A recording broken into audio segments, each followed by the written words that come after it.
Paano naman kung self-employed or may business ka? At gusto mo magpa-pre-approval kung pasok ka ba sa Pag-ibig or bank financing? Dito sa promo natin na 10,000 to 25,000 cash out only promo. Number 1, ITR, Audited Financial Statement, and yung mga business permits mo. Next natin dyan yung mga valid IDs, birth certificate or marriage certificate if married ka. At kung Pag-ibig financing natin, gusto idaan yung property na kukunin natin, make sure lang na updated yung Pag-ibig contribution natin. At naka 24 months tayo na hulog doon. Ang pre-approval result ay tumatagal lang ng 1 oras.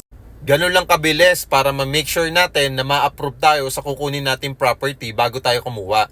Marami kasi sa atin ini-skip yung part na to at marami sa iba na hindi na to na-explain. So may idea ka na bago ka kumuha ng property. So kung interested ka sa 10,000 to 25,000 cash out only promo natin na 2-bedroom units or Tigis Extension Pasig, just follow me and message me. Kung business owner ka, message mo na ako. Thank you!